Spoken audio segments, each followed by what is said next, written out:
Keluaran 4 ayat yang ke-15, Ya. kata, sebab imam besar yang kita punya bukanlah imam besar yang tidak dapat turut merasakan kelemahan-kelemahan kita. Sebaliknya sama dengan kita, ia telah dicobai, hanya tidak berbuat dosa.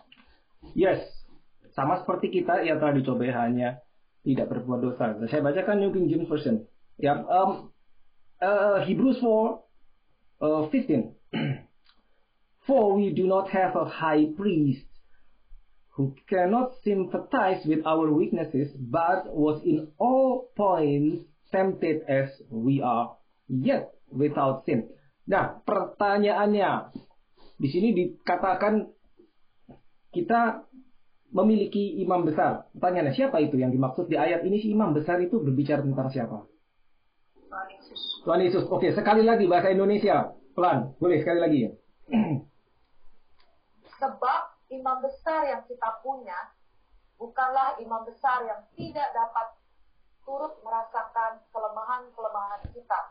Sebaliknya sama dengan kita, ia telah dicobai, hanya tidak berbuat dosa. Oke, this is a Bible study. This is not a sermon. Jadi setiap kali kita baca ayat, saya akan berhenti beberapa kali dan repeat.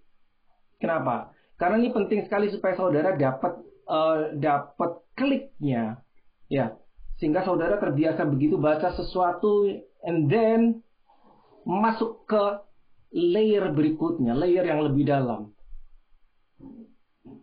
Oke. Ya, kita punya dari ayat ini kita tahu imam besar yang dibilang tadi di Ibrani 4:15 itu berbicara tentang Yesus. Ya, sebab kita memiliki imam besar. Ingat, kita punya imam besar.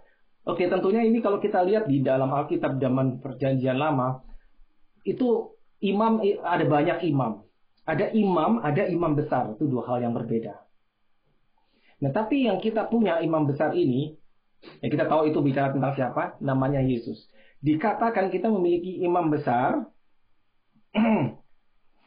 yang, coba pelan sekali lagi boleh, Yun.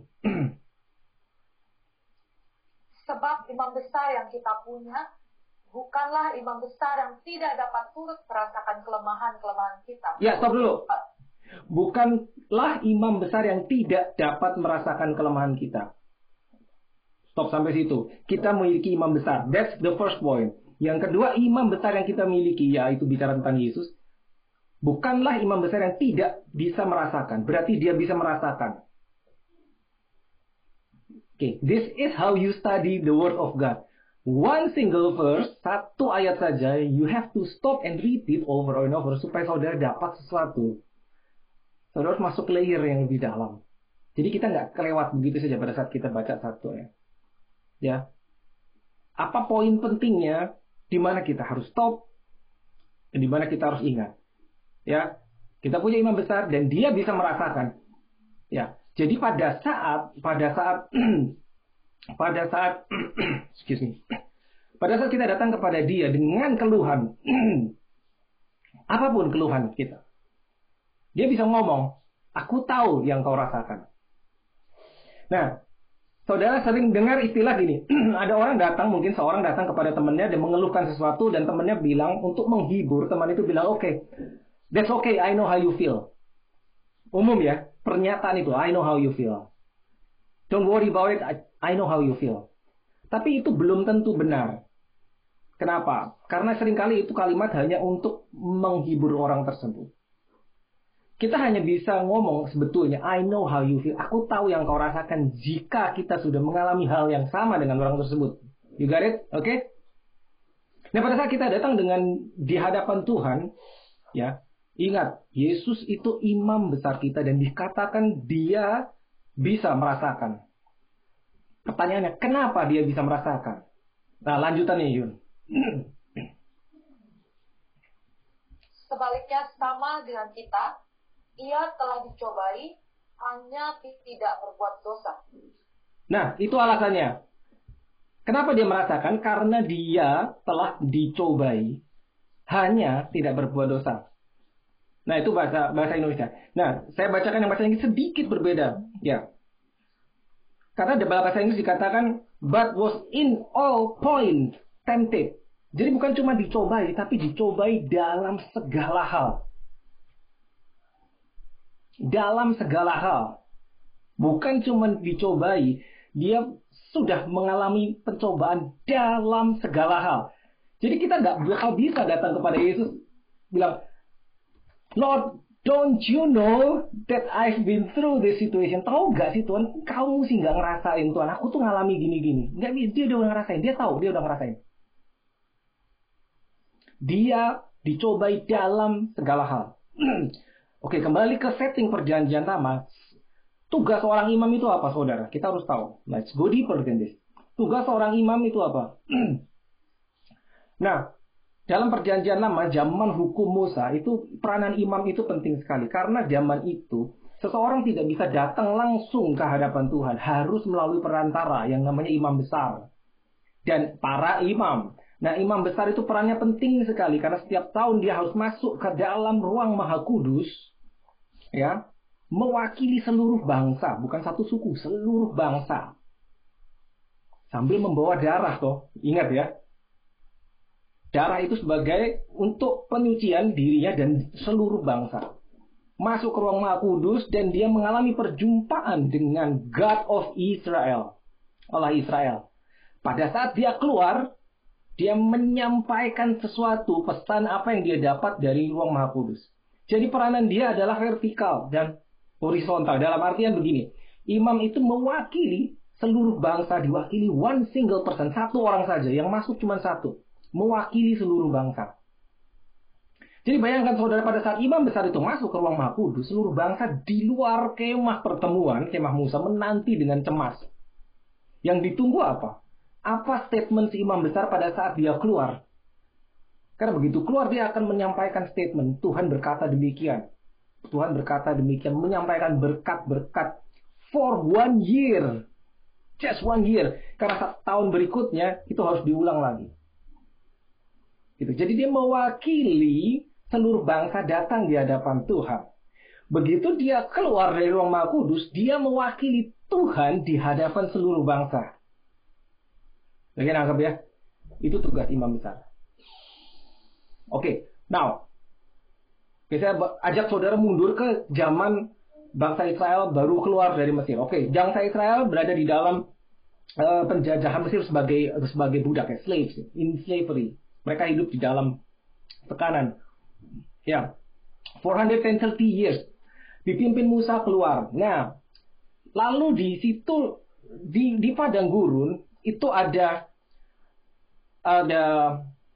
imam besar yang pertama yang ditetapkan oleh Tuhan sendiri. Siapa itu?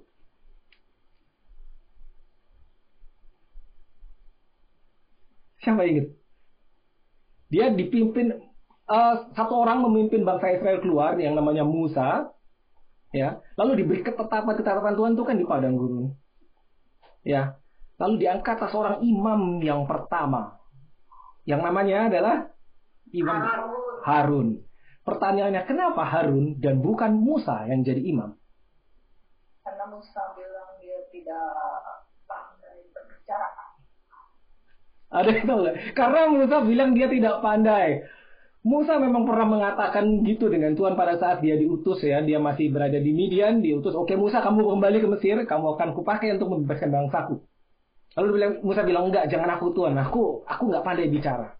Tuhan bilang, ada saudaramu. Harun, nama Musa itu kakak adik. Nah, tapi waktu di padang gurun, waktu semua ketetapan, imamat ya, dari buku imamat saudara baca, hukum Taurat diberikan, ya, yang diangkat jadi imam bukan Musa, tapi Harun. Pertanyaannya, ada yang tahu nggak kenapa? Karena Musa pernah membunuh seorang Mesir. Karena Musa pernah membunuh. Oke, ada yang mau coba lagi nggak? Ayo, this is a study. So feel free to think and then to try something. Mungkin ya Pak, ini analisa saya. Iya. Kan waktu itu kan si Harun dengan seluruh bangsa Israelnya itu ada di bawah masalah, terus mereka mendirikan berhala-berhala yang lain.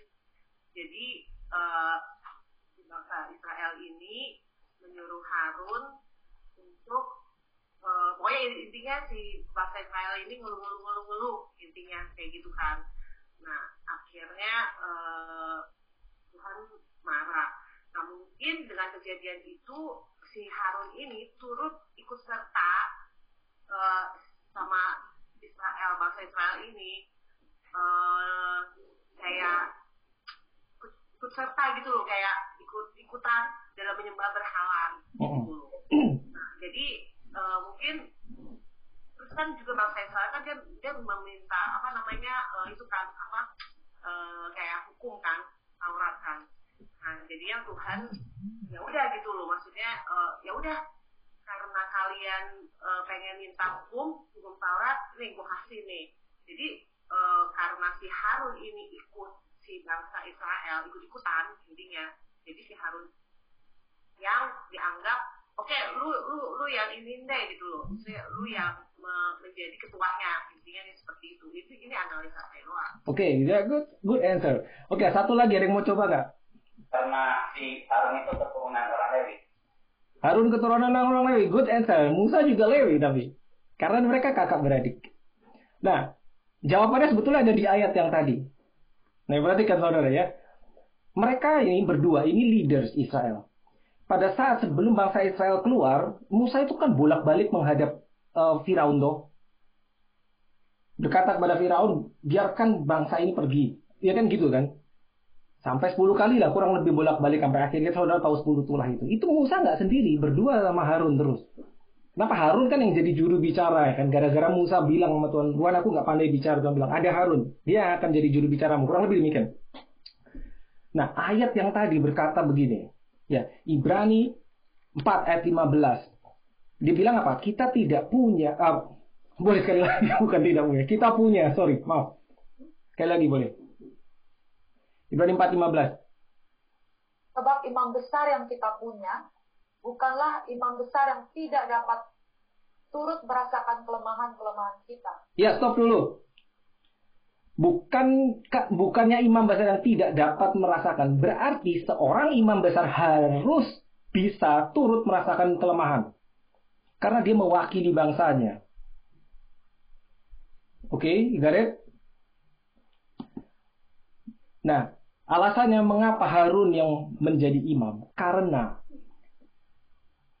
pada saat bangsa Israel berada di dalam tekanan sebelum dibebaskan, mereka masih sebagai budak yang hidup di tengah-tengah bangsa Israel, menderita bersama-sama bangsa Israel, mengalami cobaan tekanan bersama bangsa Israel adalah Harun dan bukan Musa. Di manakah Musa saat itu?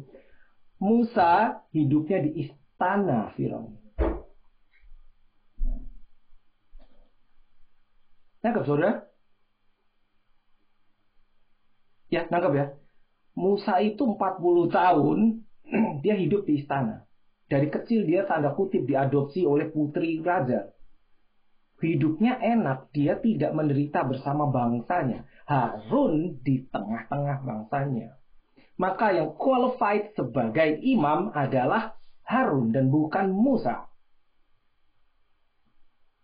Karena imam harus bisa merasakan apa yang dirasakan seluruh umat. Mengapa demikian? Karena imam harus mewakili seluruh umat di hadapan Tuhan.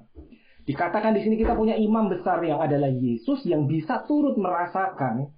Kenapa kok dikatakan Yesus bisa turut merasakan? Karena ayatnya bilang dia telah dicobai dalam segala hal, hanya tidak berdosa. Oke, sampai sini jelas? Kita akan lanjut.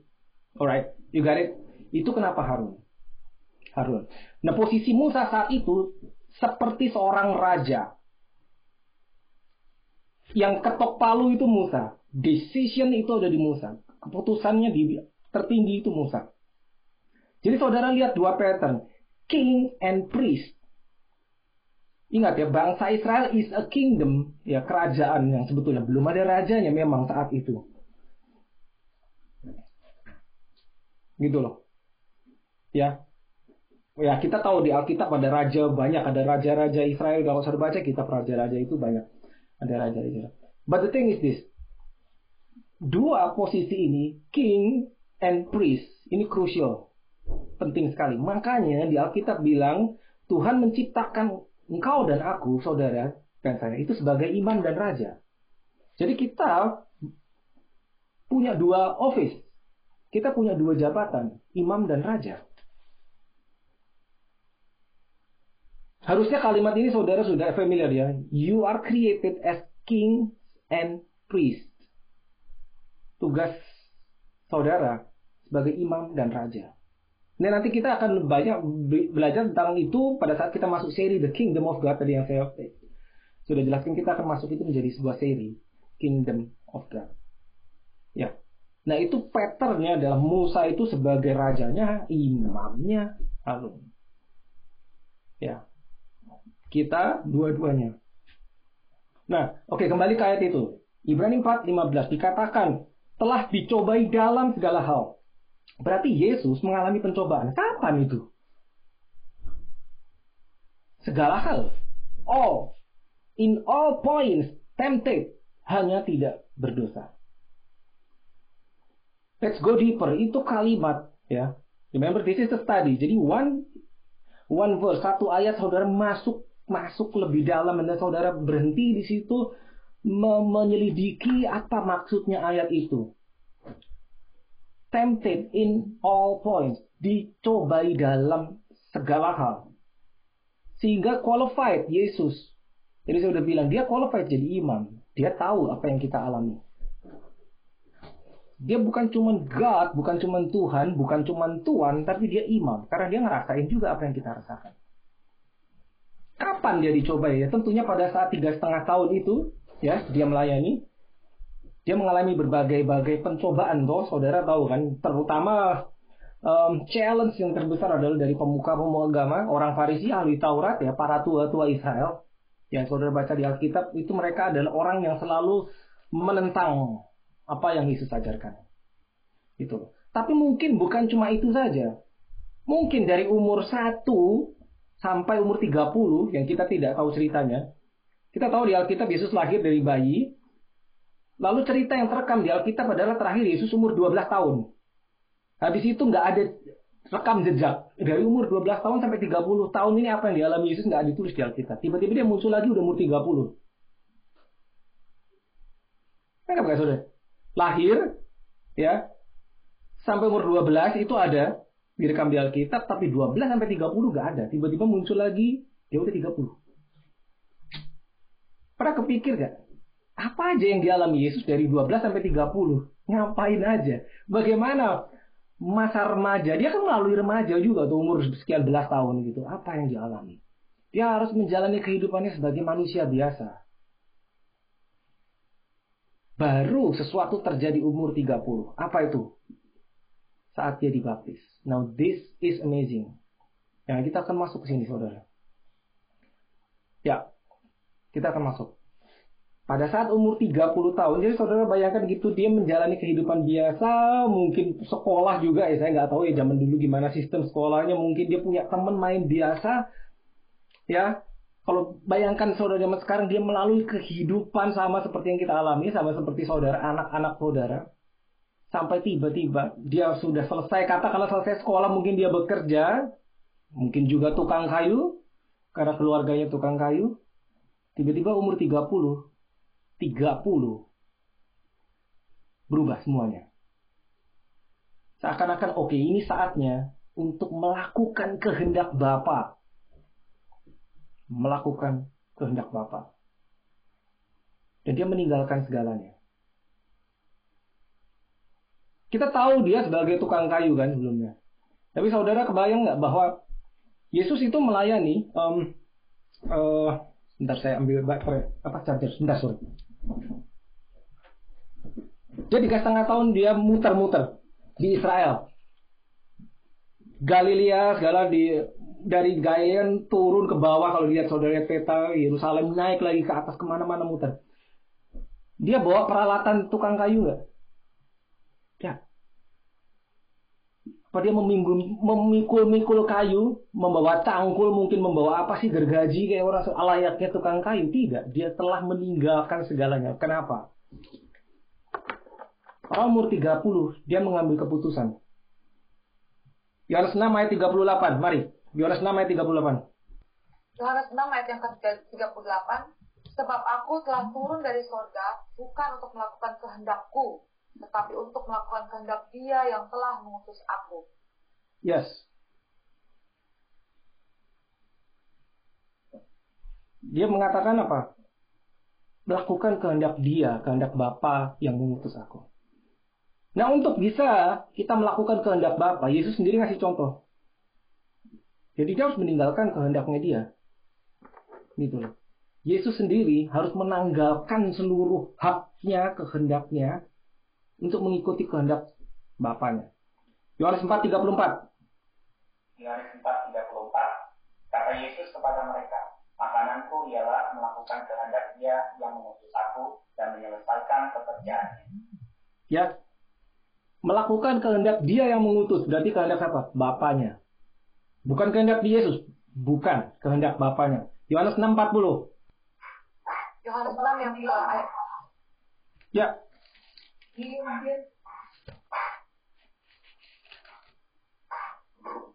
Bisa kan Cimeri?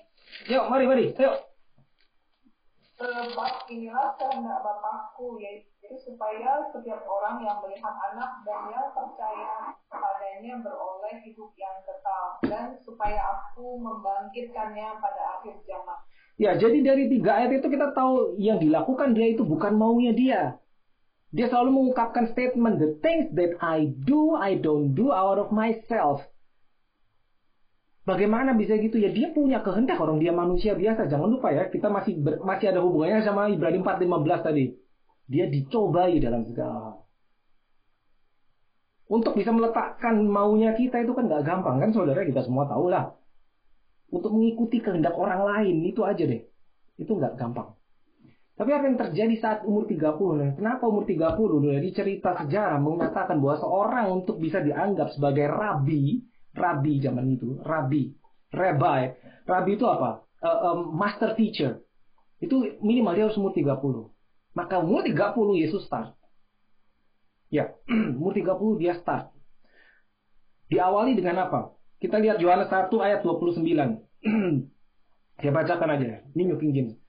Saat Yesus, ya, Alkitab merekam Yesus umur 30, yaitu apa? Pertama, dia dibaptis. Now, ini event yang luar biasa. Baptisan Yesus. Dia dibaptis sama manusia. Ya, memang dia waktu itu sebagai manusia. Jangan pernah lupa, saudara, bahwa Yesus melayani di bumi itu sebagai manusia. Betul, he is God, tapi dia beroperasi sebagai manusia. Karena apa? Dia adalah Adam. He was the second Adam, atau the last Adam dikatakan. Nah, saya tanya saudara semuanya yang pasti udah ikut som, saudara tahu baptisan Yohanes, baptisan air itu adalah baptisan sebagai tanda apa? Pertobatan. Lah yang jawab guru, tahu.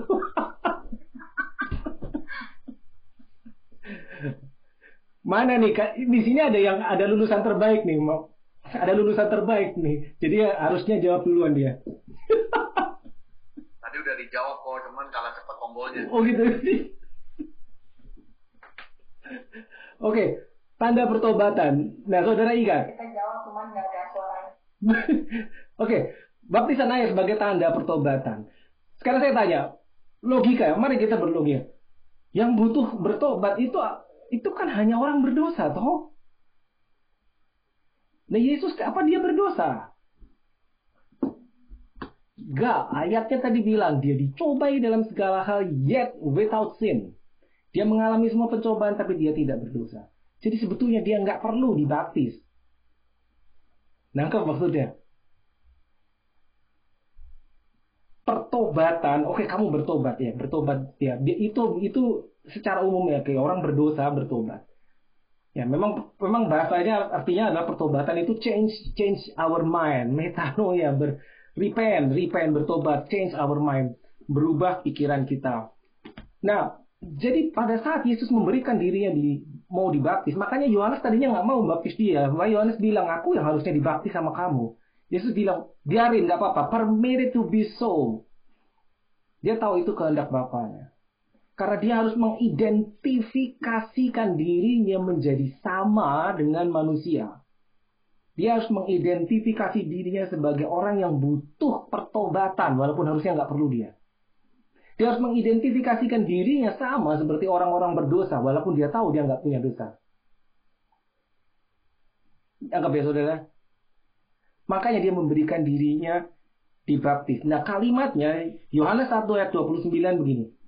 The next day, Yohanes saw Jesus coming towards him and said, Behold, the Lamb of God who takes away the sin of the world. Now, behold the Lamb of God. Kalau bahasa Indonesia, oke lah, anak domba lah. Tapi bahasa Inggris lebih jelas karena dikatakan the Lamb of God, bukan the Lamb from God. The Lamb of God, bukan the Lamb from God. Bedanya apa? The Lamb from God itu anak dombanya dari Tuhan. Kalau the Lamb of God itu anak dombanya Tuhan sendiri. Nah, kembali, ikuti baik-baik saudara. Di dalam perjanjian lama, yang harus membawa domba untuk dipersembahkan adalah orang yang punya dosa. Maka orang yang berdosa itu harus membawa domba kepada imam ya sebagai persembahan untuk menghapus dosanya dia. Orang yang punya salah, yang punya dosa yang membawa domba. Dikatakan the Lamb of God.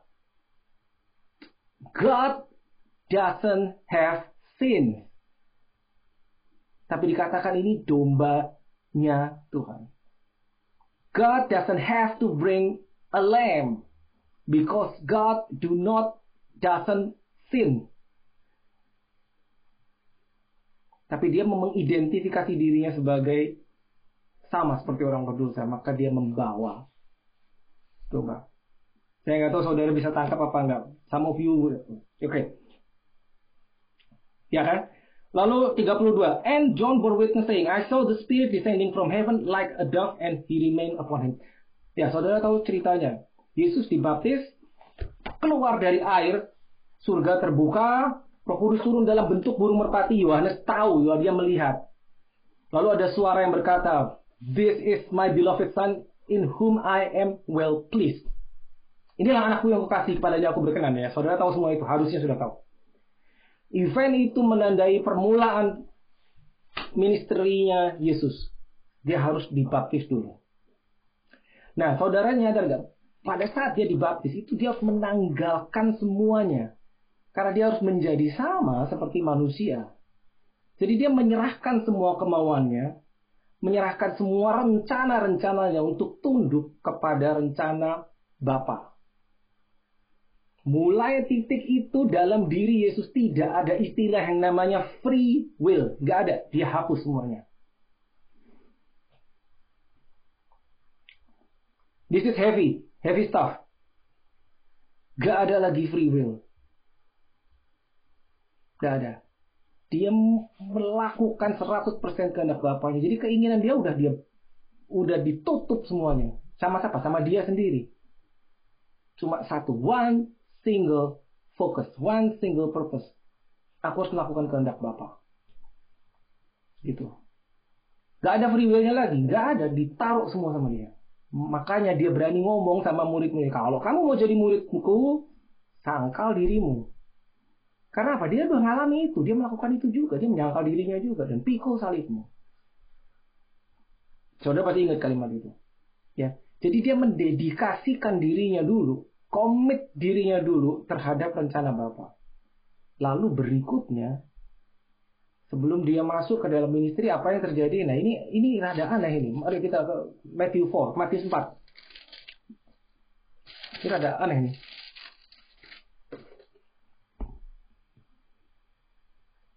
Ayat 1. Boleh bahasa Indonesia.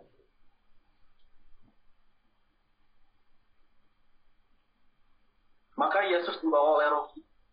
Yesus dibawa oleh Roh ke padang gurun untuk dicobai iblis. Apa anehnya? dibawa oleh roh. Nah, itu. Dicobain. Nah, itu. Jadi kita tahu kan, dia habis itu dia harus berpuasa 40 hari di padang gurun, menyendiri, itu nggak ada temennya, saudara, sendirian. Dan di situ dia dicobai 3 kali kan oleh iblis. Tapi ini yang aneh, apa? Dibawa oleh Roh Kudus. Jadi begini, saudara, bayangkan begini. Begitu dia menyerahkan dirinya, komitmen, mendedikasikan dirinya, oke, Bapa, sekarang aku selesai dengan hidupku, seluruh hidupku aku berikan kepadamu, aku milikmu, aku tidak mau lagi punya keinginanku lagi, aku tanggalkan semuanya lagi. Relakan semuanya, saya nggak tahu bisnisnya apa saat itu, pekerjaannya apa maksudnya, relakan semua. Oke, tandanya apa? Baptis. Oke, baptis. Begitu dibaptis, keluar, Roh Kudus turun. Filled with Holy Spirit. Dikatakan di Alkitab, Holy Spirit is without measure. Berarti apa? Full capacity. Dia tidak perlu double portion lagi seperti Elia. Tidak perlu. Kenapa? Full capacity. Full. Jadi kalau kapasitas 100, dia 100. Udah. Full capacity. Tapi ibaratnya begini. Oke, kamu menyerahkan diri. Betul. Habis itu apa? Ujian. Benarkah kata-katamu pada saat kamu mengatakan aku menyerahkan diri, segala keinginanku, aku mau mengikuti Engkau Tuhan? Oke. Dites dulu ya. Begitu kira-kira saudara. Nah saudara, sekarang gimana hidup kita? Kita lahir baru. Harusnya tahu ya semua. What is born again? Lahir baru itu apa? Saya nggak perlu jelaskan, saya nggak ada waktu. Tapi saya yakin saudara sudah tahu. Lahir baru saat kita mengakui menerima Yesus dan Roh Kudus turun masuk ke dalam diri kita. Kita menerima Roh Kudus. Lahir baru. Tapi itu di spirit. Masih ada 2 lagi, yaitu apa? Jiwa dan tubuh. Spirit kita dikuasai oleh Roh Kudus. Roh Kudus menjadi satu. Tidak datang dan pergi. Bagaimana dengan jiwa? Bagaimana dengan tubuh? Nah Yesus begitu dia menyerahkan dirinya, Roh Kudus turun. Berikutnya apa? Ujian untuk mengetahui benarkah jiwamu dan tubuhmu juga sekarang kau serahkan untuk kehendak Bapa. Bayangin Yesus ngalamin itu. Apa yang dialami dia? 3 ujian. Betul kan? Saudara tahu ya semua. 3 ujian itu adalah segala jenis ujian yang kita pernah bisa alami atau pernah alami atau akan kita alami, semuanya termasuk dalam kategori 3 itu. Kalau kita terdiri, saudara ingat kita terdiri dari roh, jiwa, dan tubuh. 3 ujian yang dialami Yesus itu mencakup semuanya. Makanya kita berkata dia telah dicobai dalam segala hal. Yet without sin. Maksudnya apa? Dia tidak menyerah kepada keinginan dirinya. 3 area. Pertama apa? Masih ingat ya? Dia kan lapar dong, orang puasa 40 hari. Cobaan datang pada saat dia lapar apa? Ya makanan. Ubah batu ini jadi roti. Begitu kan? Apa itu? Physical. Lalu yang kedua apa? Jatuhkan dirimu dari bait suci. Kalau jatuh dia akan menjadi sangat terkenal karena dia pasti nggak mati. Psychological itu. Apa itu? Jiwa. Dan yang ketiga, semua ini akan kuberikan kepadamu. Si iblis bilang gitu. Tapi kau harus apa? Sujud menyembah aku. Apa itu? Spiritual. Dia alami 3-tiganya. Maka dia qualified untuk menjadi imam besar. Karena dia mengalami apa yang dialami dan bisa dan pernah dan akan dialami semua manusia. Dia pernah alami. Dia qualified. Menyerahkan diri, mendedikasikan dirinya, menyerahkan segala keinginannya, dibaptis, berarti dia menjadikan dirinya sama dengan orang berdosa. Selesai itu dia naik dari air, Roh Kudus turun. Habis itu apa? Dia harus diuji dulu, sisanya apa itu? Jiwa dan tubuhnya 40 hari. Selesai itu, baru dinyatakan kayak dicap, itu pas.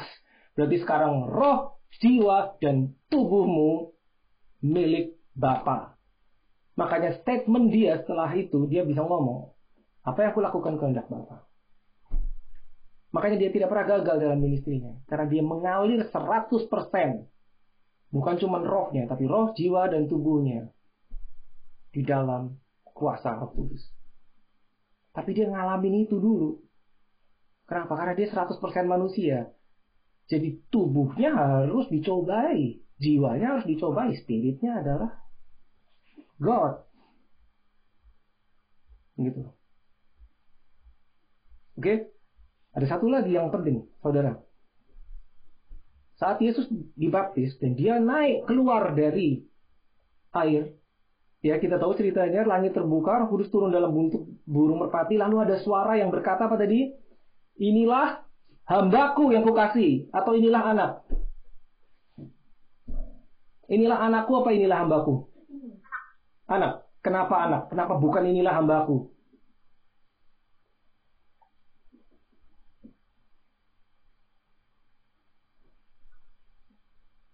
Ada yang tahu gak? Kira-kira nih. Ayo gak apa-apa coba.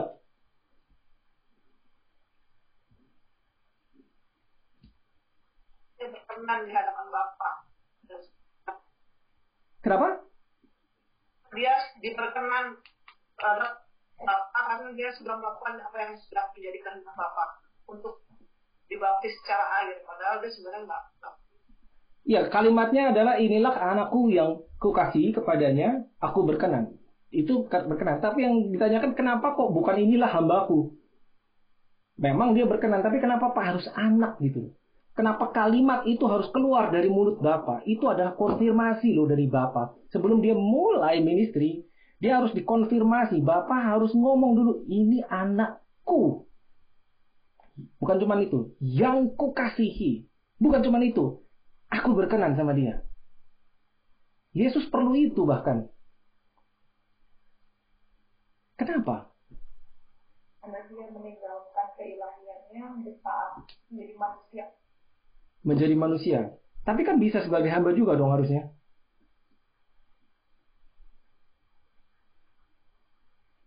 Statementnya kenapa inilah anakku? Karena dia punya tugas memperkenalkan God of Israel sebagai Bapa.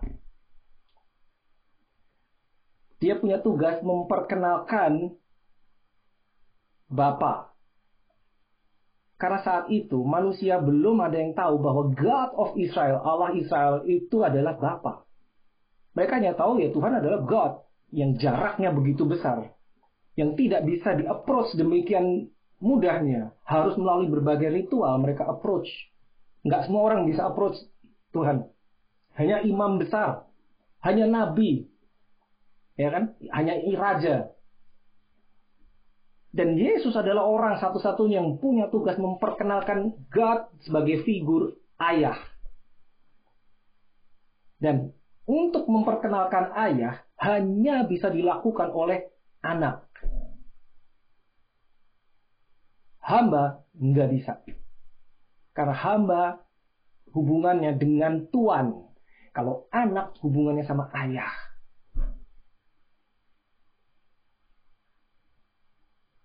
Makanya saya ulang-ulang dan ulang-ulang. At the end of the day, perjalanan kita di bumi, apapun yang kita lakukan ministry kita, yang terpenting adalah your understanding about the love of the Father. Itu yang akan membuat kita tetap berdiri. The love of the Father itu tidak bisa dipahami oleh hamba, saudara. Nggak bisa. Hamba itu servant, nggak bisa. Anak bisa. The love of the Father itu urusannya anak, bukan urusannya sama hamba. Makanya sampai-sampai Bapa, it's in the Bible, it's in the Bible. God of Israel, Bapa sendiri mengkonfirmasi sama Yesus. Dia tahu, Yesus, engkau udah mau mulai loh. Habis dibaptis, engkau diuji 40 hari, habis itu kau harus mulai membawa misiku. Aku Bapa. Dan aku harus mengkonfirmasi, ingat Yesus, engkau anak dan engkau aku kasih dan aku berkenan kepadamu. That is amazing, saudara. Bayangkan. Bahkan Yesus pun perlu itu. Perlu konfirmasi dari ayahnya bahwa dia adalah anak. Yesus perlu konfirmasi dari ayahnya bahwa dia dikasihi. Bahwa ayahnya berkenan sama dia. This is huge. This is amazing. Gitu loh. Makanya nggak heran kalau selama kita melayani, si jahat itu tahu bahwa jika engkau paham, kalau engkau sampai paham bahwa posisimu, statusmu adalah anak, maka dia dalam bahaya. Karena dia tidak bisa ngutak-atik, tidak bisa menggoncang engkau karena engkau anak. Loh kenapa kok nggak bisa? Karena apa yang Bapak punya itu anak punya. Tapi kalau dia berhasil mengaburkan pemahaman kita bahwa engkau bukan anak, maka dia bisa menguasai hidup kita. This is crucial, ini penting. Kalau istilah yang sering muncul sekarang, I can't stress enough. Saudara sering dengar itu tiap hari. Ya, benar kan? Iblis musuhmu itu tahu itu. Jangan sampai engkau tahu bahwa engkau itu anak. It's in the Bible. Buktinya apa? Buktinya waktu si jahat datang mencoba Yesus, dia menggunakan kalimat apa? If you are the Son of God. Kalau engkau anak Allah. Kalau. If you are the Son of God. Beberapa hari sebelumnya, Bapak baru ngomong, engkaulah anak yang kukasih. Sekarang si jahat datang ngomongnya gini, kalau engkau anak. Dia berusaha menggoncang itu, saudara.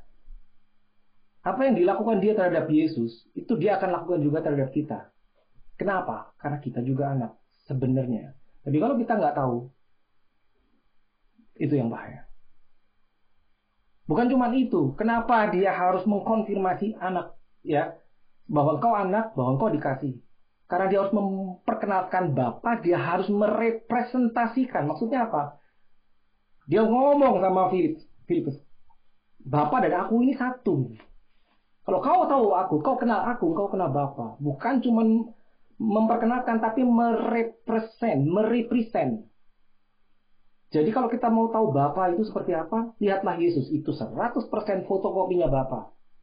Makanya di Ibrani dikatakan, Jesus is the express image of the Father. Maksudnya apa? Exactly the same as the Father.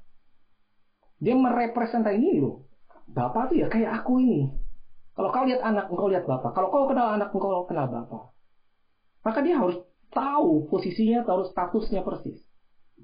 Bukan cuma itu. Masih ada lagi. Kenapa? Because, now this is important. Selama 3,5 tahun dia harus mendemonstrasikan kuasa ilahi. The power and the authority of the heavenly God. Kuasa dari Jehovah itu hanya diberikan kepada anak. Hamba tidak bisa. That is very important.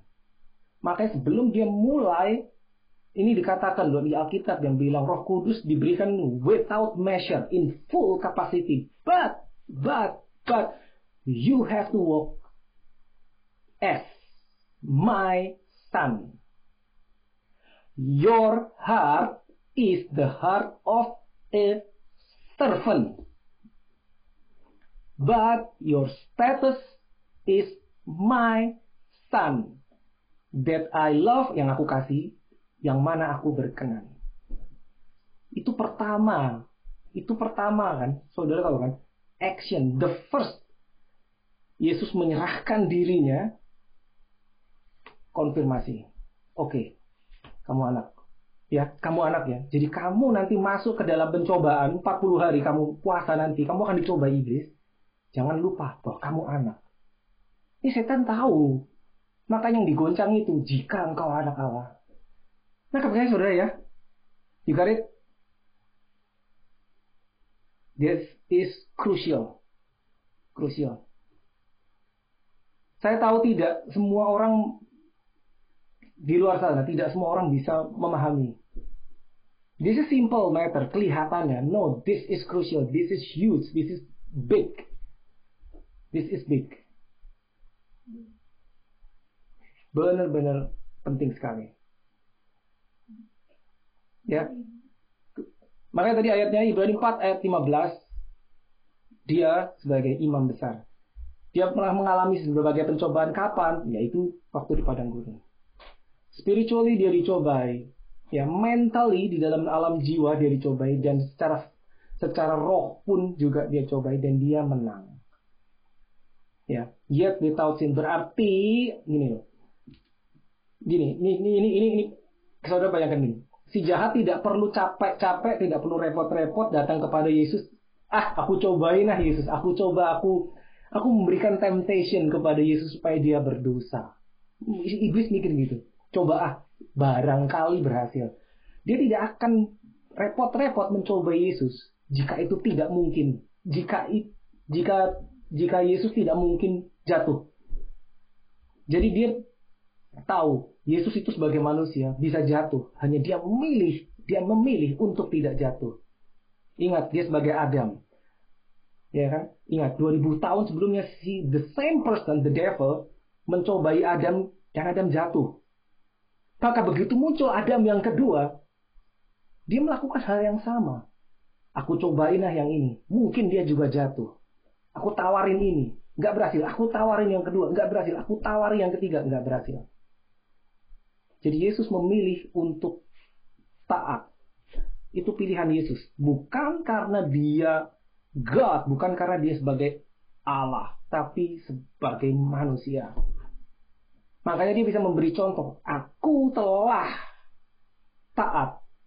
Jadi dia bisa ngomong, kamu sekarang taat. Aku telah menyerahkan diriku. Dia bisa ngomong, sekarang kamu menyerahkan dirimu. Aku menyerahkan kehendakku pada saat aku seperti manusia kayak kamu. Kamu juga sekarang. Aku telah beroperasi dalam kuasa Bapa sebagai anak. Maka kamu bisa sekarang. Kenapa? Dia semua yang ngalamin. The will of the Father. The will of God. Gitu. Ya, nangkap ya. So, consecration, memisahkan diri, menguduskan diri ya, consecrate, memisahkan diri dari dunia. Dia berjalan sebagai manusia, tapi dia nggak kayak orang biasa. Oke? Yes, sampai di sini. Any questions? Boleh. Satu pertanyaan, Ben. Silakan. Oke. Ketika Yesus tadi dibawa oleh Roh untuk dicobai oleh iblis, itu kan patternnya begitu. Yaitu juga Koben tadi bilang akan terjadi dalam kehidupan kita. Ya. Ketika mencoba menggunakan status sebagai anak dan kemampuan kita untuk meresist ya, untuk tidak menjadi serupa dengan dunia. Nah, yang ingin saya tanyakan adalah di dalam 1 Korintus 10 ayat 13 berkaitan dengan topik dicobai. Ya, pada waktu itu di 1 Korintus dikatakan bahwa Allah itu setia, dia tidak akan membiarkan kamu dicobai melampaui kekuatan. Ya, jadi tidak akan membiarkan. Sedangkan di Yakobus dikatakan bahwa Allah tidak dapat dicobai oleh yang jahat dan ia sendiri tidak mencobai siapapun. Di 1 Korintus dikatakan bahwa dia tidak akan membiarkan kita dicobai, tapi di Yakobus dikatakan bahwa dia tidak akan mencobai siapapun. Konteks di dalam hal ini, yang ingin saya tanyakan adalah sebenarnya ini peran siapa? Peran kedagingan kita yang masih hidup, sebagaimana tadi Koben bilang, roh kita sudah punya Roh Kudus, jiwa dan tubuh masih bisa berbicara, atau ada peran daripada si iblis ini yang mencoba masuk dan berbicara melalui kedagingan kita. Itu aja yang mau saya tanyakan. Ya, jadi begini, kita lahir baru itu kan roh kita menjadi satu dengan Roh Kudus. Ya, 1 Corinthians 6:17. Ya, kita menjadi satu dengan Roh Kudus.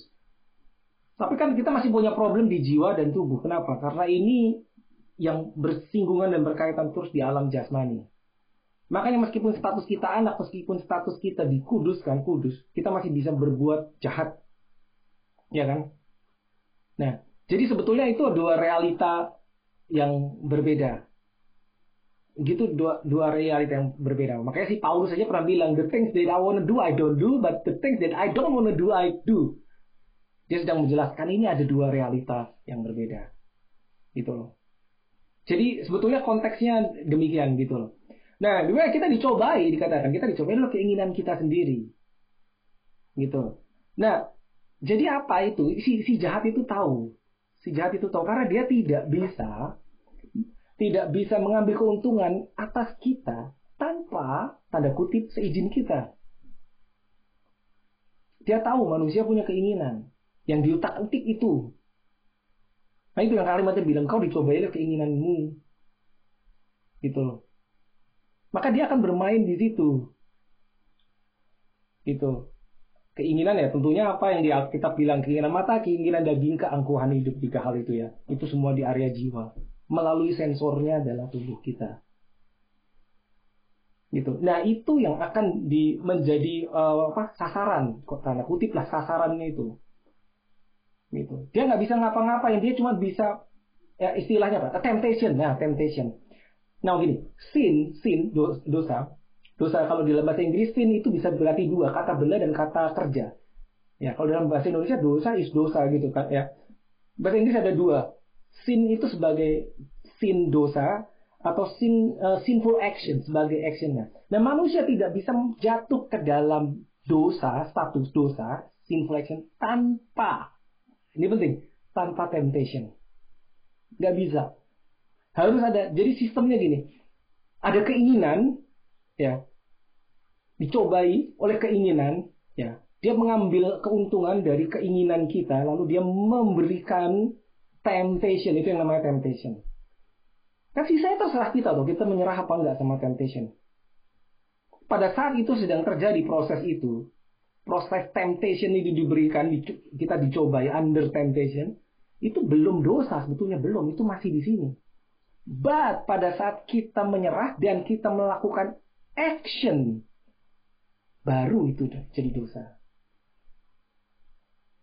Gitu loh. Jadi prosesnya seperti itu. Makanya kayak Adam waktu itu. Ya sebetulnya bukan Adam. Si Hawa istrinya. Dia melakukan conversation dulu tuh sama si jahat. Disitulah temptation. Buah itu kelihatannya menarik. Karena memberi pengetahuan. What eyes yang kelihatannya menarik. Itu temptation. Belum dosa. Belum. Temptation. Tapi sudah mengarah. Temptation.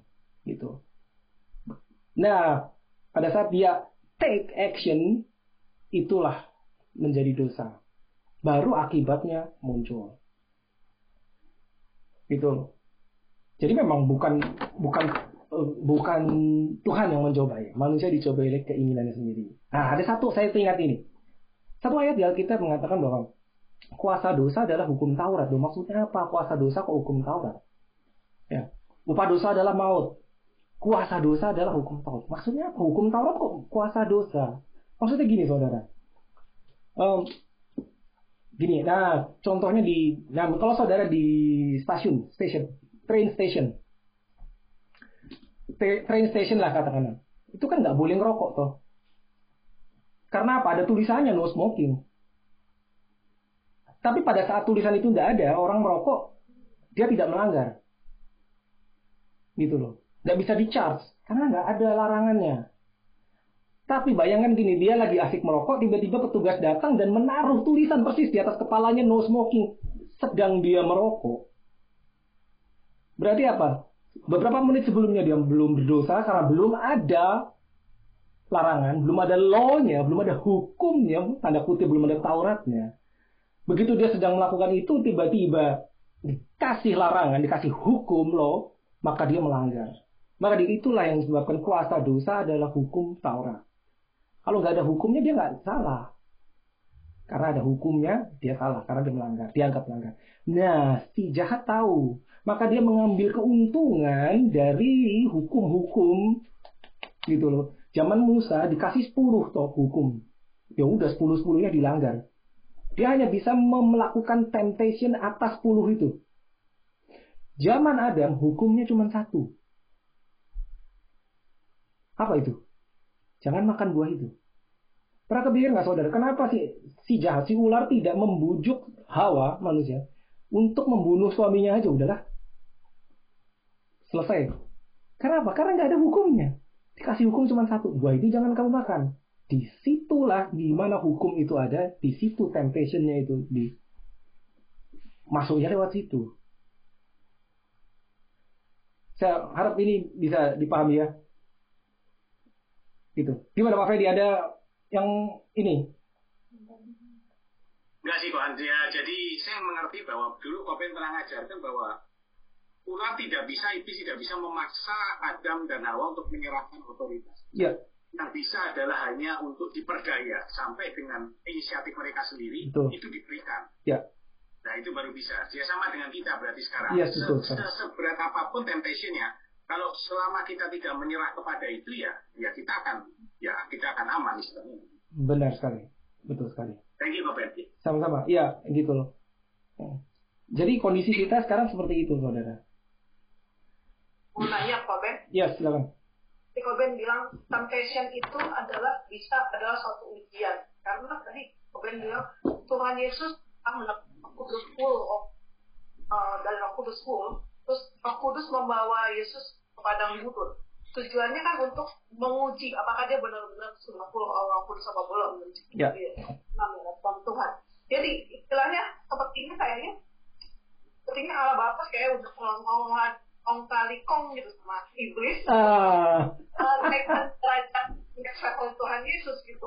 Tapi Tuhan Yesus itu memang dulu nggak kalah. Jadi dia no problem. Jadi dia memang dicobain dari fisik, spiritual dan jiwa. Tapi dia tetap terpengaruh. Jadi yang saya lihat ini kayak Tuhan Allah Bapa itu sudah ada mengamati kasus si Ayub gitu. Tapi kan ini Ayub kan manusia, kalian kan anak Allah. Oke, nah ini menarik nih. Alright, nah gini. Yes. Ya, jadi gini. Pertama adalah dulu saya pernah sempat berpikiran gitu dan bertanya-tanya gitu. Apa iya bahwa karena di situ dibilang bahwa Roh Kudus membawa Yesus ke padang gurun untuk dicobai. Apakah untuk membuktikan kemurnian kita bicara kemurnian Yesus ya sebelum dia start ministrinya ya kan dia kan menyerahkan diri kan mengosongkan dirinya ya statement Yesus keputusan Yesus apakah untuk membuktikan itu Bapa di surga harus bekerja sama dengan si iblis. Sebetulnya tidak, saudara. Jadi statement itu bukan berarti bahwa di surga itu oke, Bapa, ya, oke, iblis, I need your help gitu. Aku butuh bantuanmu untuk mencobai anakku. Enggak. Oh enggak, kenapa? Saya akhirnya sampai keputusan gini. Itu kerjaannya iblis memang. Kenapa? Dia nggak usah disuruh. Dia itu nggak usah disuruh. Dia akan melakukan itu. Nggak usah disuruh. Berarti 2000 tahun sebelumnya nggak ada yang nyuruh dia untuk mencobai Adam dan Hawa. Dia juga melakukan itu. Tidak ada yang menyuruh dia untuk mencobai atau menarik kita, berusaha kita membelokkan kita dari jalan Tuhan. Sampai saat ini dia tetap akan melakukan itu. Itu profesi dia, mencuri, membunuh, dan membinasakan. Jadi tidak kita berpikiran bahwa bukan berarti ini lantas Bapa di surga harus bekerja sama iblis untuk mencoba Yesus. Enggak, bukan seperti itu. Itu satu. Gitu loh. Seorang yang harus dibawa ke padang gurun kok? Ya, karena separated, dipisahkan. Memang dipisahkan itu. Jadi dipisahkannya itu benar-benar total, bukan cuman secara roh. Kalau kita kan secara roh, toh kita memang kita dibedakan. Roh kita adalah di dalam ada Roh Kudus. Kita beda dengan orang-orang yang belum lahir baru. Itu dipisahkan. Kita sudah berpisah. Tapi kalau Yesus benar-benar sampai jiwa raganya harus dipisahin. Dan sebelum dia Yohanes Pembaptis kan begitu juga toh. Yohanes Pembaptis kalau kita baca dia kan tanda kutip mungkin orang itu saat itu menganggap dia orang aneh. Ini orang hidupnya di padang gurun, makanannya belalang, pakaiannya bulu unta. Hidupnya di padang gurun, kerjanya teriak-teriak, bertobatlah kerajaan Allah sudah dekat, tapi orang datang keluar dari kota hanya untuk mendengarkan dia gitu. Kenapa harus begitu? Totally separated. Benar-benar memilih, ya kalau dibilang nggak harus gitu kan, mungkin tidak harus, but we don't know kenapa Yohanes Pembaptis memilih seperti itu atau harus begitu, kita nggak tahu. Itu satu. Nah yang kedua tadi gini, kalau Ayub oke, he's a man, Jesus is God. Nah kita jangan mikir gitu, jangan lupa Jesus was a man. Kalau Yesus itu beroperasi sebagai God, sebagai Tuhan, dia nggak perlu dicoba ya, dia udah pasti, because he is God, dia udah pasti, dia bisa melakukan apa-apa gitu. Nah buktinya apa? Dalam pencobaan yang dijalani Yesus 3 kali dia dicobai iblis itu ya, yang ubah batu ini jadi roti, suruh lompat dari bait suci, lalu suruh menyembah dia, itu sama sekali Yesus tidak memakai keilahiannya, enggak. Dia tetap stay sebagai human. Sebagai human. Kalau dia memakai keilahiannya dia, habislah si iblis sudah. Come on, habislah iblis. Iblis a creation. God is a creator. Bukan lawan. Jadi kalau saudara pikir lawannya iblis ya, itu bukan God. Bukan. God is a creator. The devil is a creation. Lawannya the devil itu apa? Humanity. Gitu loh. Jadi itu 100% Yesus beroperasi. Bukan cuma pada saat dia membuat mujizat segala macam. Tapi pada saat dia dicobai itu sebagai manusia. Dia tidak, oh sebentar, karena engkau iblis, aku jadi Allah. Enggak. Manusia man to man. Kenapa? Karena 2000 tahun sebelumnya, Adam itu juga man to man. Nggak bisa God and creation. Nggak bisa, nggak seimbang. Dia tetap sebagai the son of man. Nah ini kita sering lupa. Kenapa kalau kita lupa, itu ayat itu nggak berlaku, Ibrani 4:15. Dia dicobai dalam segala hal, tapi tidak berdosa. Kita bisa bilang, jelas aja Yesus, kau nggak akan berdosa, orang kau kan Tuhan. You are God. You cannot sin. Jangan lupa, dia sebagai manusia loh. Itu. Kita harus punya understanding di situ. Gitu. Dia pernah ngerasain apa yang kita rasakan. Gitu loh. Dia pernah merasakan apa yang kita rasakan juga. Ya itu, jadi kalau dikatakan, ya mungkin itu no problem buat Yesus. No, it is a problem. Sama seperti it is a problem, it was a problem buat the first Adam. Pada saat pencobaan yang kedua juga, it was a problem buat second Adam. Gitu, jadi perspektif kita harus benar. Kita melihat, oke, ini the son of man. Jangan lupa, yang menebus kita itu man, Adam. Kenapa? Karena kita jatuh ke dosa gara-gara man, Adam. Yang menebus juga harus berupa man, Adam. Gitu loh.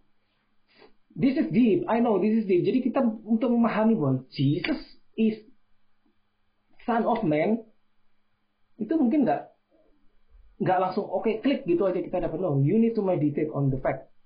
You need to open your Bible and see the life of Jesus. Gimana Yesus pada saat jalan, tiba-tiba dia lelah, dia mampir di sumur Samaria, dan dia minta minum kepada wanita. Itu menunjukkan bahwa ini manusia loh, ini manusia. Dia bisa capek, bisa haus. Gitu. Kalau dia God, dia nggak perlu puasa. Karena dia tidak mungkin jatuh. Kalau dia tidak mungkin jatuh, iblis nggak akan capek-capek mencobai dia. He is 100% man saat dia di atas bumi.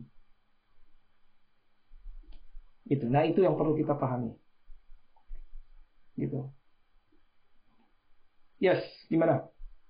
Ya, tentang Ayub tentunya kita another study ya. Dulu saya pernah sharing tentang Ayub. Ini boleh kita ulang suatu saat.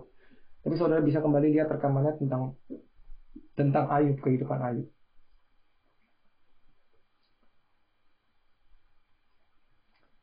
Saya melihat seperti ini adalah pengujian bukan pentobakan, karena dia kan berhasil melewati itu dan dia bisa nanti mencontohkan kepada orang bahwa dia tuh bisa melewati itu. Benar, ya.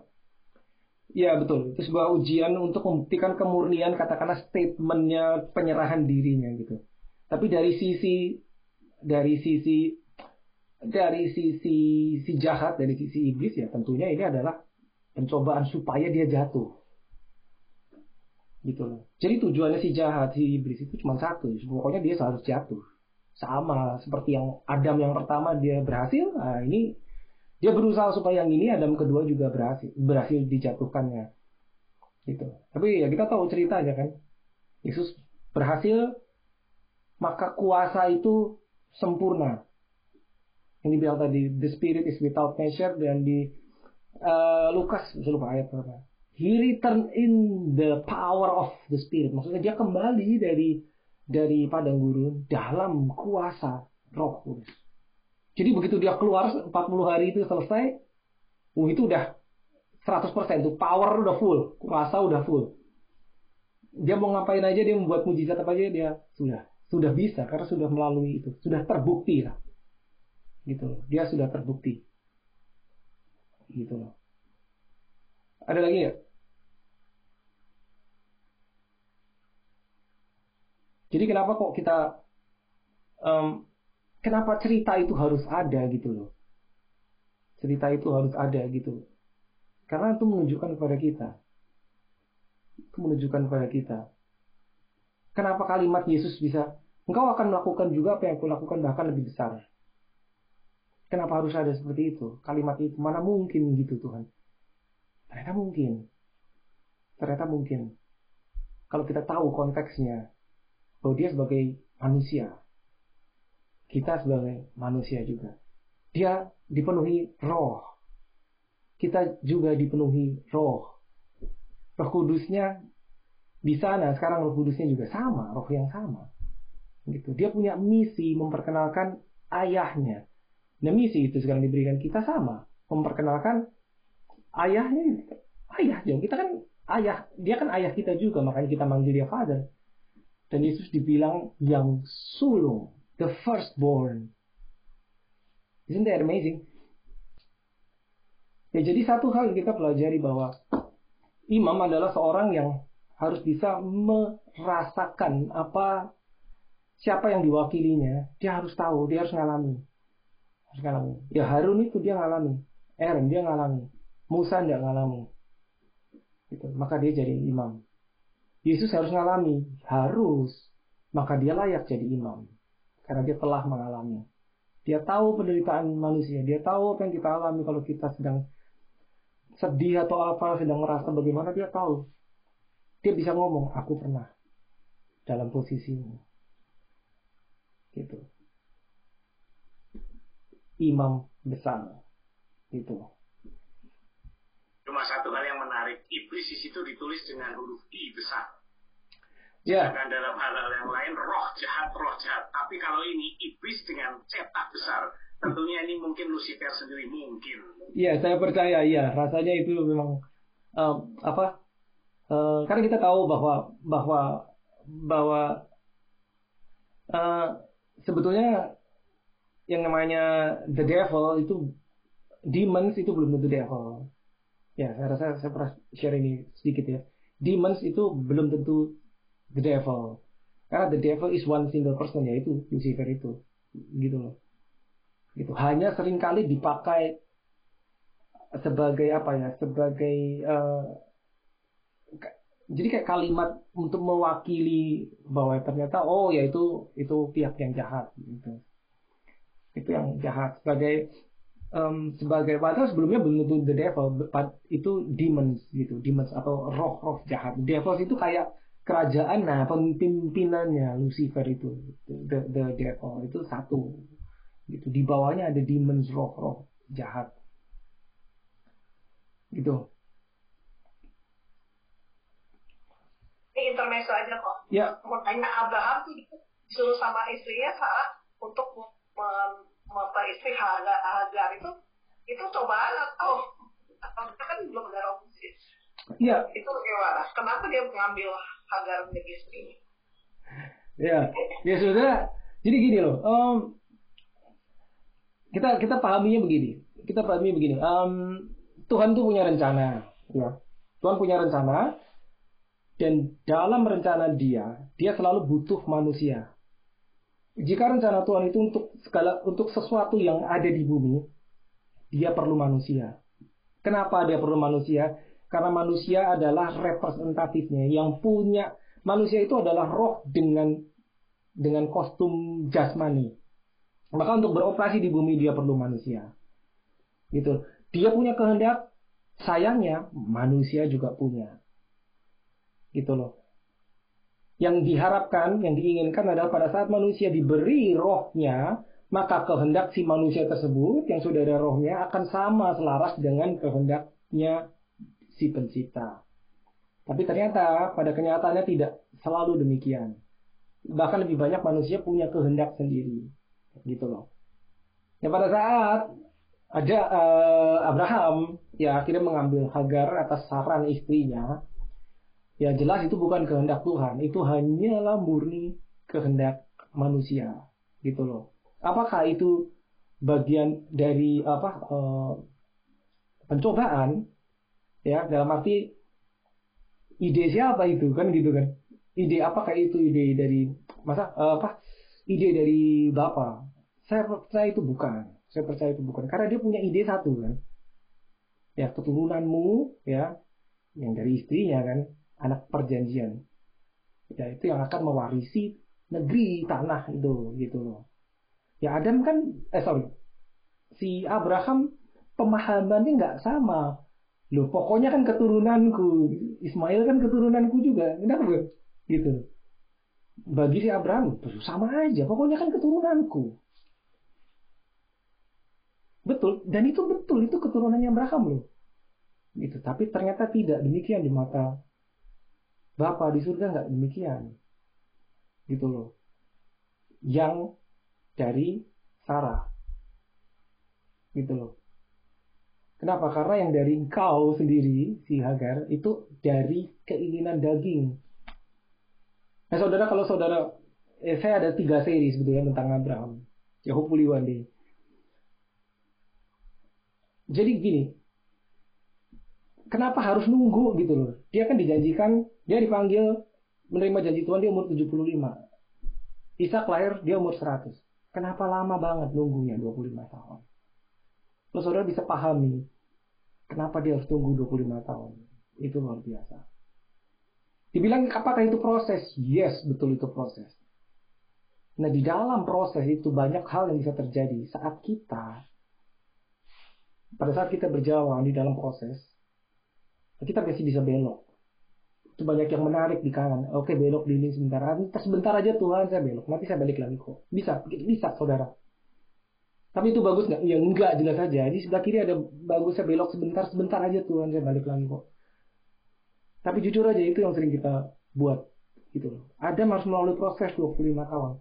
Kalau saudara baca di Alkitab, semua orang-orang yang hebat perjanjian lama semua melalui proses penantian. Abraham menunggu 25 tahun, Musa nunggu 40 tahun, Yesus nunggu 30 tahun, Yusuf menunggu 13 tahun, Daud menunggu belasan tahun. Semua menunggu. Nah, sekali lagi, di dalam proses itu bisa jadi ada pihak-pihak yang tanda kutip, saya ambil tanda kutip, mau mengambil keuntungan dan berusaha supaya kita gagal di dalam proses. Siapa itu ya? Kita tahu musuh kita. Sehingga, nah ini penting begini.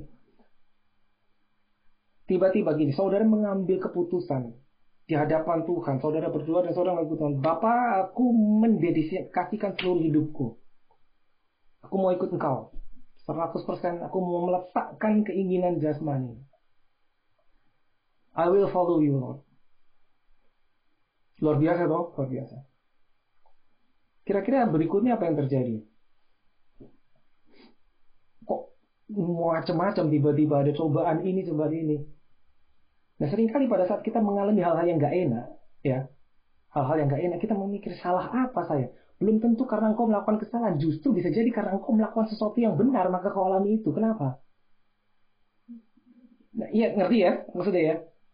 Karena pada saat kita mengambil keputusan, saya mau lurus, bang, at that moment.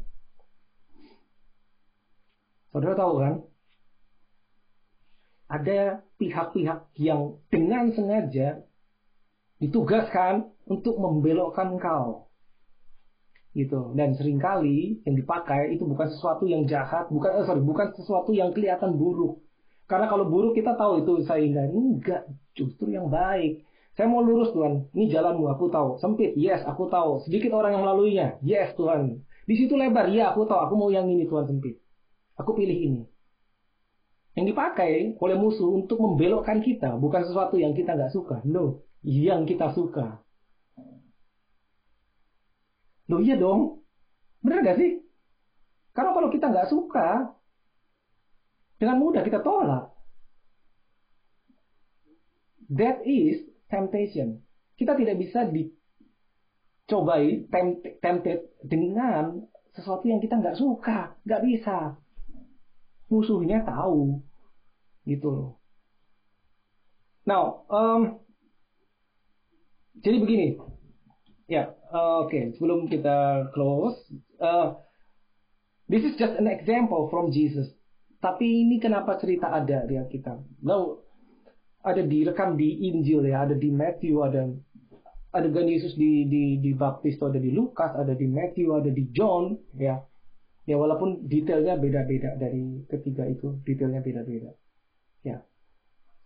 Tapi satu hal yang kita harus ingat, satu hal yang harus kita ingat. Kita hidup di dunia ini gini. Kita harus ingat saudara bahwa kita mau ikut menerima Yesus. Percaya sama Yesus itu bukan semata-mata pengen masuk surga. Bukan itu saudara sebetulnya. Bukan. Aku ikut Yesus supaya aku masuk surga. Bukan itu. Itu bukan tujuannya. Bukan. Itu adalah result. Itu adalah hasilnya jika engkau ada Roh Kudusnya. Maka namamu terdaftar. Ya, jadi bukan tujuan, bukan. Karena kalau itu kita jadikan tujuan, berarti ya udah, habis itu lahir baru, udah selesai. Saya kipas-kipas, saya makan-makan aja udah. Do nothing, gak usah ngapa-ngapain. Pokoknya nama saya tercantum, terdaftar, udah. Tinggal nunggu penjemputan nanti berangkat masuk surga. Saya nggak harus ngapa-ngapain di bumi. No, please, jangan salah persepsi. Bukan itu. The moment you decide kita ikut Yesus, percaya Yesus, terima Roh Kudus, itu satu paket. Nih paketnya.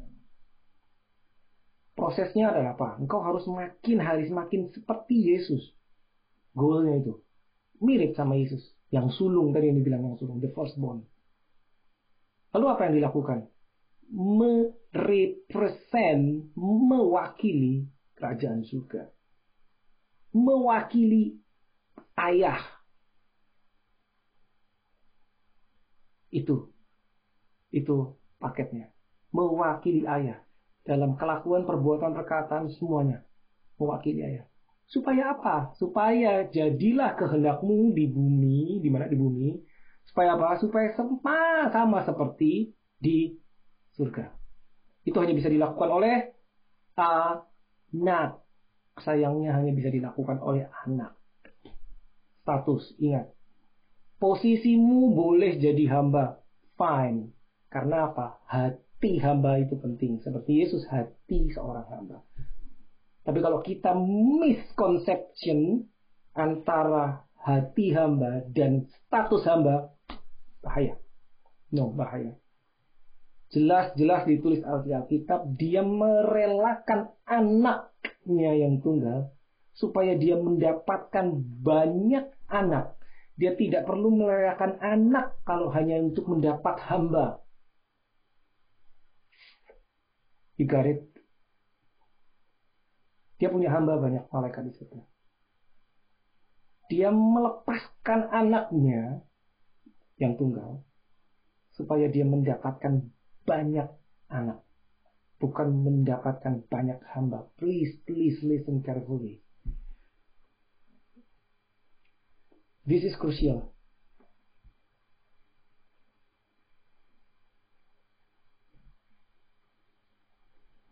Oke. Oh, ini ada chat. Oke. Bagaimana dengan doa Bapa kami yang dibilang bahwa jangan membawa kami ke dalam pencobaan?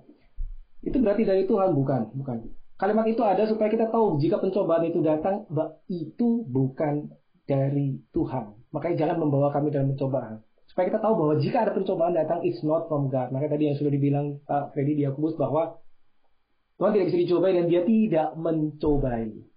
Ya, saya rasa saudara sudah tahu ya apa bedanya ujian sama pencobaannya. Ya, ujian penting, betul. Pencobaan, it's not from God. Itu dari musuh. Bedanya apa pencobaan sama ujian? Saya rasa saudara ingat, ya. Tujuannya dan sumbernya. Ya, si jahat selalu mencobai kita dengan apa tujuan? Supaya gagal, supaya jatuh, supaya melenceng, supaya menjauh. Kalau ujian apa? Apa tujuannya? Untuk menguji kemurnian imanmu, kemurnian statementmu, kesetiaanmu. Itu ujian. And it's from God. Dan pada saat kita diuji, makanya jangan lupa, dia selalu memberikan solusi. Tapi pada saat si jahat mencobai, dia nggak memberikan solusi. Enggak, karena tujuannya untuk supaya jatuh, supaya melenceng, menjauh. Ya, itu udah pernah dibahas. Gitu. Just remember, itu dua hal yang berbeda.